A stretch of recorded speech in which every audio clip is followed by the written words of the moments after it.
Ladies, if you are thinking about having kids, if you are thinking about having another kid, only consider having a child if you are fully prepared to raise them by yourself. I don't care if you're married. I don't care if you're in the best relationship. You guys are soulmates. That person may not be there forever, okay? But more so than just taking care of the child, financially, if you are not able to take care of a child fully by yourself, you do not need to be having one. When a relationship ends, everyone is hurting and everyone, goes through their mourning phase and to death and you go through that process.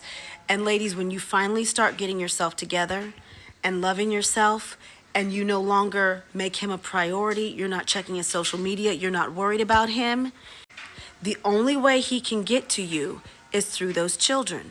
He will do whatever he can to get to you, to disrupt your peace, to slow you down, to stop your glow up.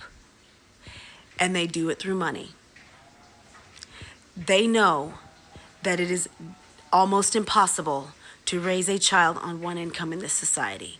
They know that you both agreed when you had the baby that it was a team effort. But a lot of men, when things are not going their way, when they are mad at you, when they see you are moving on, when they see that they don't have the ability to ruffle your feathers emotionally, you don't care who they're with, you don't care what they're doing, you don't care why they're doing it. He is a thing of the past. The only thing that he has is the ability to control you through money.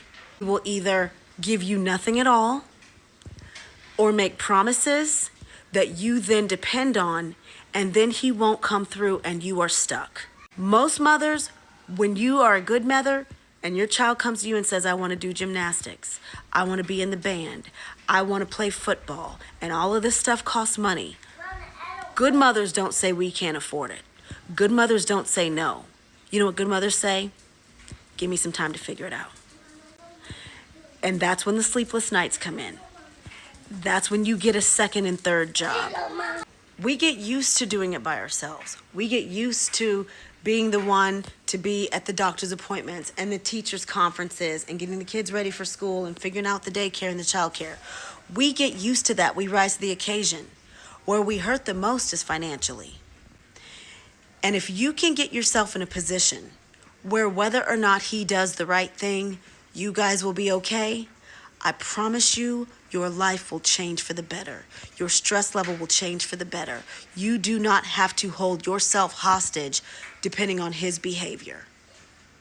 So if you are not at a point in your life where you can do that, don't have another kid. Even if you're a stay-at-home mom, at least have a skill, at least have something that you can fall back on financially, so that if in the event you are the sole person caring for these kids, you are always able to provide for them. Because I'm telling you, I don't care how good a man is, how great the relationship is, when he cannot get to you emotionally, he will try to get to you financially. And the best way to protect yourself is to be able to provide for you and your children.